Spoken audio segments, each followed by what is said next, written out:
टीकाराम जूली क्या कुछ कहने वाले हैं? अरे यार कितना पीछे करें, तू यूं में बताने लगा था, अभी बहिष्कार कर दिया सदन का, कब तक रहेगा? देखिए, अभी बहिष्कार नहीं, गतिरोध बना हुआ है सदन के अंदर। और सिंपल सी बात है, मैं मीडिया के माध्यम से पूछना चाहूँगा कि जिस विषय पे आप स्थगन पे चर्चा नहीं करा रहे हो और चर्चा नहीं होती है, स्थगन पे जब अध्यक्ष अनुमति देता है तो वो आपको बोलने की अनुमति है, उसका कोर्ट से कोई लेना देना नहीं है। कोर्ट का मैटर जब आता है, जब सरकार जवाब दे तो अपने जवाब में कह सकती है मामला कोर्ट में है, और स्थगन पे सरकार जवाब ही नहीं दे रही थी। हमें तो सिर्फ अपनी बात कहनी थी, उसके लिए हमारे 31 साथियों ने स्थगन लगाया। अध्यक्ष जी ने उस पर व्यवस्था दी कि हमारे उस पर 3 लोग बोलेंगे, और उसके बाद सरकार इतनी डरी हुई है, इतनी घबराई हुई है कि नियमों का हवाला दे रही है कि आप जो मामले कोर्ट के अंदर हैं उन पर चर्चा नहीं करा सकते। सबसे पहली बात मैं बताना चाहूंगा, स्थगन का जो नियम है 53 नंबर, उसमें कहा गया है कि स्थगन पे अध्यक्ष व्यवस्था दे सकता है कोर्ट के अंदर होने के बाद भी। 1 नंबर बात। 2 नंबर बात, हमने ये कह दिया कि 2 ही जिलों का प्रकरण और संभागों का प्रकरण सिर्फ कोर्ट के अंदर है, बाकी तो सब खुले हैं, तीनों संभाग और जिले, उसमें कोई ऐतराज नहीं है। हम ठीक है, जहां जो जिले, जहां कोर्ट के अंदर जो लोग गए हैं और कोर्ट में भी PIL लगी है, कोई इस प्रकार का मामला कोई वो नहीं है जिस प्रकार से सत्ता पक्ष गुमराह कर रहा है। फिर आप सुनिए, जो स्थगन पे तो हम नहीं बोल सकते क्योंकि मामला कोर्ट में है, और आधे घंटे की चर्चा पे हम बोल सकते हैं, तो उसमें तो कोर्ट, फिर उसमें कोर्ट कहां चला गया? ये जो चीजें हैं ये दर्शा रही है कि सत्ता पक्ष जो है सदन को कैप्चर करना चाहता है, सदन को गुमराह करना चाहता है, और इस प्रकार की व्यवस्थाएं चाहता है कि जिलों के ऊपर, जो कि लाखों लोगों की भावनाओं से जुड़ा हुआ इशू है, करोड़ों लोग हैं जिसके अंदर, उसको यहां चर्चा से ये लोग बचना चाहते हैं। इनके पास कोई तथ्य नहीं है, ये डीग को 30 किलोमीटर पे रख रहे हैं और सांचौर को 125 किलोमीटर पे निरस्त कर रहे हैं। अलवर की और जोधपुर की भौगोलिक दृष्टि लगभग समान है। अलवर को 3 टुकड़ों में मान लिया जाता है और जोधपुर को जो ग्रामीण जिला बनाया गया उसको मना कर दिया जाता है। ये डबल जो इन्होंने आंकड़े यहाँ पे पेश किए हैं, 10 लाख की अगर ये बात करें तो उससे पहले भी 10 लाख से अधिक के जिले हैं। एक तरफ अनूपगढ़ जैसा जिला है जो पाकिस्तान बॉर्डर से लगा हुआ है, सैकड़ों किलोमीटर से ज्यादा वहां की दूरी है, और उसको आप निरस्त कर देते हो। तो ये दोहरे मापदंड, आप सलुम्बर को रख देते हो, सलुम्बर जिले को रख दिया और बांसवाड़ा को आपने संभाग को निरस्त कर दिया, तो कोई मापदंड तो होंगे, आपने कोई नियमों के तहत तो काम किया होगा। जूली जी, अब क्या रहेगा 2 बजे?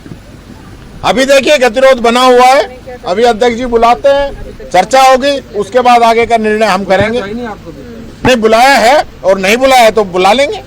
जूली जी 240 जी का जमीन है, वो क्या नाम आवंटित कर दी गई घोड़े चराने के नाम पर ओरण की जमीन में से, वो भी एक मामला उठा है। देखिए मामला, कांग्रेस पे आरोप भी लगाए हैं। देखिए ये आरोप जिस प्रकार से लगा रहे हैं, पहले तथ्यों में जाएं। और मुझे तो बड़ा अचंभा हो रहा था कि अध्यक्ष के निर्णय को संसदीय मंत्री नहीं मान रहा था, मंत्री को उकसा रहा था और सदन को डिस्टर्ब करना चाह रहे हैं। इनकी सरकार है, निर्णय गलत हुआ है, जांच कराइए, कार्रवाई कीजिए। हम कोई मना कर रहे हैं क्या? मैं तो बोला भी नहीं, मैंने तो कोई बीच में किसी प्रकार का ऑब्जेक्शन भी नहीं किया। आप एक तरफ अध्यक्ष जी ये चाहते हैं कि अधिक से अधिक क्वेश्चन आए, तो जो आंसर है वो सभी माननीय सदस्यों के पास आ जाता है, आईपैड में भी आया हुआ है। मंत्री वो आंसर पढ़ता है तो उसमें 2-4 मिनट 5 मिनट उसमें लगती हैं, वो बच जाएं और सीधा जो माननीय सदस्य है वो क्वेश्चन कर ले सप्लीमेंट्री। तो हम तो सिर्फ यही कह रहे थे कि जब आंसर आ गया तो इसको सप्लीमेंट्री पूछना चाहिए, और सदस्य भी सप्लीमेंट्री पूछना चाह रहा है, लेकिन संसदीय मंत्री जबरदस्ती, आप सब तो देख रहे होगे ऊपर से, जबरदस्ती मंत्री को खड़ा होकर तो अपनी बात कर। अरे भाई मंत्री हो, सरकार हो, तुम्हें यहाँ सदन की जरूरत है क्या? तुम तो अपने आप में बहुत बड़े हो, आप जांच करा लो। यहाँ भी मंत्री यही तो कहेगा कि मैं जांच कराऊंगा, तो सरकार को तो ऑलरेडी वो पावर है। ये तो हम जैसे लोग मान लो कोई मुद्दे उठा रहे हैं, उन पे तो कोई जिक्र ही नहीं है, और खुद ही इनकी पार्टी का मेंबर है वो मुद्दे उठा रहा है, इनका मंत्री जवाब दे रहा है, इनका संसदीय मंत्री उसमें इंटरफेयर कर रहा है, तो हमें तो कोई एतराज था ही नहीं। ये तो सारा मामला इनका है। जी कल सरकार ने कहा था कि आप बोलने नहीं देते, उनके मंत्री हेमंत मीना वो कह रहे कि हमें आप उनको बोलने नहीं देते। भाई उल्टी गंगा चढ़ा रहे हैं। खुद आपने देखा होगा, मैं तो पहली बार देख रहा हूं, मैंने पहले भी कहा था, आसन जब पैरों पे होता है तो सभी माननीय सदस्य बैठ जाते हैं। आसन पैरों पे और सरकार के मंत्री खड़े हैं, अध्यक्ष जी कह रहे हैं बैठ जाओ और उसके बावजूद नहीं बैठ रहे हैं, यानी अध्यक्षीय निर्णयों की अवहेलना कर रहे हैं। मंत्री विधायक करे तो समझ में आता है, मंत्री ये तो सरकार है। खुद अध्यक्ष जी को कहना पड़ा कि संसदीय मंत्री और नेता प्रतिपक्ष अपनी बात रखेंगे या सचेतक रख सकते हैं, आप लोग बीच में नहीं बोलेंगे, उसके बावजूद भी मंत्रियों को पता नहीं क्या गर्मी है। जी कल सरकार भलाई की गर्मी होगी।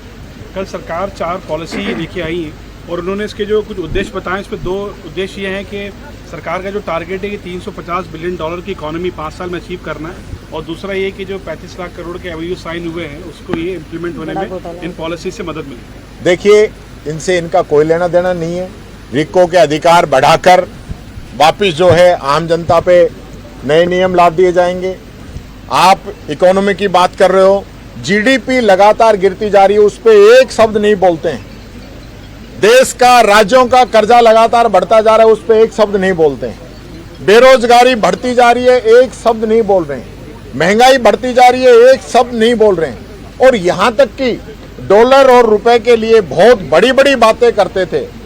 सरदार मनमोहन सिंह जी आज ऊपर हैं, उनके लिए क्या क्या शब्द इन लोगों ने नहीं बोले जब रुपए की कीमत गिरी थी। और आज क्या हालत है, आज कहां पहुंच गया रुपया। जब हमने इनको रुपए सौंपा था तो 56 का $1 के बराबर 56 रुपए था, आज 87 क्रॉस कर गए, 87, 87।